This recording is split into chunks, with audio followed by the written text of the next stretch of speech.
네, 안녕하세요, 여러분. 오늘은 EQ에 대해서 세 번째 시간인데요. 이번에는 EQ를 어떻게 사용하는가에 대해서 또 다른 방법, 프리셋을 사용하는 방법이에요. 자, 이렇게 EQ나 어떤 우리가 플러그인들을 갖고 와 보면 왼쪽 위편에 Factory Default라고 되어 있는 이 부분을 눌러보면 여러 가지 프리셋들이 나와요. 이거는 그 로직이나 혹은 플러그인들을 만든 회사들이 자체적으로 이렇게 쓰는 편이다 하는 뭔가 전문가들을 이 어떻게 쓰는지를 연구해서 만들어 놓은 일종의 세팅 값인데요. 첫 번째로 제가 불러온 거는 채널 EQ의 프리셋이고요. 그 밑에다가 하나만 더 불러보겠습니다. 빈티지 EQ의 튜브 EQ를 하나 불러볼게요. 두 가지를 한번 오늘은 공부해 보겠습니다. 자, 오늘도 통기타에 대해서 한번 볼 건데요. 소리를 한번 들어볼게요. 일단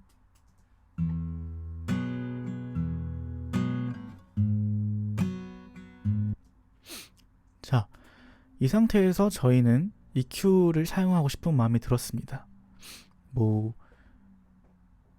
저번 시간 수업, 저번 강의를 보신 분들은 이제 어떤 방향으로 가야 할 것인가, 지금 소리가 어떤가, 이런 거를 고민을 해보시겠죠? 근데 그런 경우뿐만이 아니라 내가 어떻게 가야 되지? 어떤 방향으로 기타 사운드를 잡아야 될까? 이게 도무지 감이 안 오시는 분들을 위한 한 가지 방법이 이 프리셋의 사용이에요.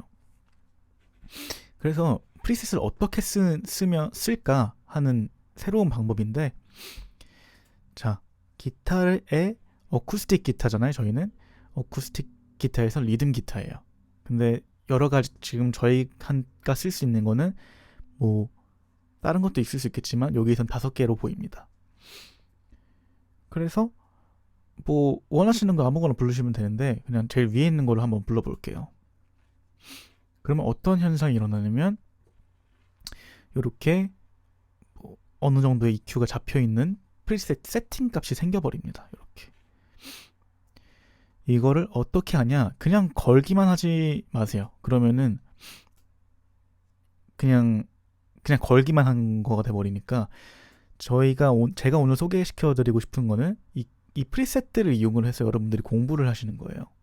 무슨 말이냐면, 자, 어쿠스틱 기타가 브라이트, 즉 밝아지기 위해서는 요 정도 500 이하, 저번에 말씀드렸던 500 이하는 저음이라 그랬죠. 저음을 이 정도로 벨 타입으로 줄여주고 컷을 92 정도로 깎아줍니다. 그리고 500에서 1K 사이를 중음 정도라고 말씀을 드렸는데 그 정도를 살짝 올려주고 그 위를 쑥쑥쑥 올려줍니다. 이런 식으로 사용하는 방법이 있다라는 것을 공부를 처음 하시면 되고, 이걸 그대로 사용하지 마시고 어떻게 하면 좋냐면, 일단 들어보세요. 들어보면서 또 뭘 하냐, 얘가 우리가 프리셋을 갖고 오면은 이 주파수가 생겨있죠. 이렇게.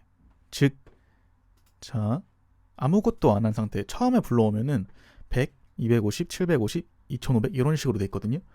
이 상황에서 여러분들이 프리셋을 갖고 옵니다. 그러면 100, 250이었던 숫자가 바뀌어요. 즉 어느 정도의 이 사람들이 기타의 고음, 그러니까 기타를 조금 더 밝게 만들기 위해서 저음을 깎아주는 그 저음의 포인트들, 중음을 올려주는 중음의 포인트, 이 포인트를 이 사람들이 연구를 해서 한 결과물이거든요. 이게 즉 프리셋을 불러오신 다음에 주파수는 그대로 두고 이 볼륨 값을 통해서 이게 어느 부분인가를 여러분들 공부를 하시면 굉장히 도움이 많이 될 거예요.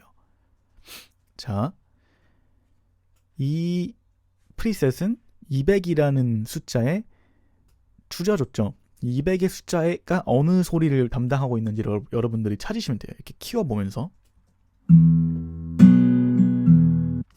요 저음인 거거든요. 너무 깎아버리면 점이 다 날아가죠. 그리고 이 사람이 이 프리셋을 만드는 사람이 이 저음을 깎아주고 싶었던 그 저음은 요런 저음인 거예요. 근데 이거는 이 사람이 들었던 기타 소스, 그 기타 녹음된 그 기타 소스에서 기타를 밝게 만들 때 쓰는 방법이기 때문에, 즉 저희는 지금 다른 마이크와 다른 기타와 다른 연주자가 이 녹음된 거를 EQ로 쓰는 거잖아요. 그렇기 때문에 이게 저희의 녹음 소스와 정확하게 맞기 힘들어요. 맞을 수도 있지만, 그렇기 때문에 요 부근이다라고 인식을 하시면 돼요. 그래서 일단은 이렇게 위로 왔다 갔다 하시고 조금 더 여러 가지 프리셋을 써보시면서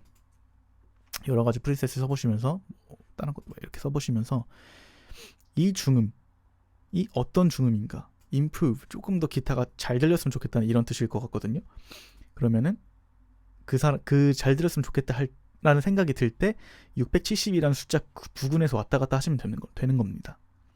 즉 저번 시간에 저희가 예를 들면 기타가 좀 더 잘 들렸으면 좋겠어, 선명하게 들렸으면 좋겠어, 이런 생각이 막 여러분들이 가고 싶은 방향이나 가고 싶은 곳이 생기잖아요. 그럼 그 가고 싶은 방향을 이제 알아가는 겁니다. 예를 들면 제가 서울에서 부산으로 가고 싶어요. 지금 저희가 갖고 있는 소스가 서울인데 저는 지금 부산으로 가고 싶어요. 근데 부산까지 걸어갈 수도 있고, 그리고 버스 타고 갈 수도 있고, 그리고 기차를 타고 갈 수도 있잖아요. 근데 이 주파수가 어떤 기차, 몇 번 버스 이런 거거든요. 그러니까 그 버스 노선을 여러분들이 파악을 하신 겁니다. 프리셋을 통해서. 그래서 오늘은 이렇게 프리셋을 통해서 여러분들이 EQ를 조금 더 공부를 하고, 사람들은 EQ의 그 주파수를 어디를 잡는지를 공부를 하시면 되는 거예요. 이게 기타가 아니라 킥 소스라고 예를 들어 볼게요. 그럼 드럼에 킥을 찾아봐요. 클린업 킥이라는 걸 볼게요. 그럼 이 클린업 킥이라는 거는 깨끗이 한다는 거고, 그 깨끗이 한다는 거는 뭔가 지저분한 거를 없애준다는 뜻이죠. 그 말은 다시 말하면 지저분한 걸 없앤다는 건 뭔가 줄이고 깎아버리는 거죠. 즉 깎는 포인트들을 여러분들이 찾으시면 돼요. 깎는 포인트들을 위에 올리는 것보다 그런 거를 조금 더 공부를 하시면 됩니다. 다시 말씀드리면 킥을 내가 조금 깔끔하게 하고 싶다라고 생각이 들 때 내가 몇 번 버스를 타고 가야 되지, 이런 상황이잖아요. 몇 번 어떤 기차를 타야 되지, 어디서 기차를 타야 되지, 이 어디서 몇 번 버스, 이런 게 166 근처, 500 근처, 1200 근처, 이런 식으로 공부를 하시면 됩니다. 아시겠죠? 또 이거를 적당히 위로 올려보고 이게 어떤 소리인가, 킥이 어느 정도 고음인지 어느 정도 저음인지를 공부를 하시고, 밑으로 내리면서 어느 정도 빼는 게 좋은지 그런 감각을 좀 많이 익히시면 저희가 두 번째 시간에 다뤘던 EQ로 어떻게 만들고 싶은지의 그 경로를 조금 더 빠르고, 그리고 어떻게 가는지 알 수 있고, 이렇게 될 거예요. 그래서 EQ를 여러분들이 사용하는 폭이나 응용 능력이 엄청나게 많이 늘 겁니다. 자, 오늘은 여기까지 해서 프리셋으로 EQ를 공부하는 방법에 대해서, EQ를 응용하는 방법에 대해서 얘기를 해봤고요. 다음 시간은 조금 더 유익하고 재미있는 정보로 다시 돌아오도록 하겠습니다. 감사합니다.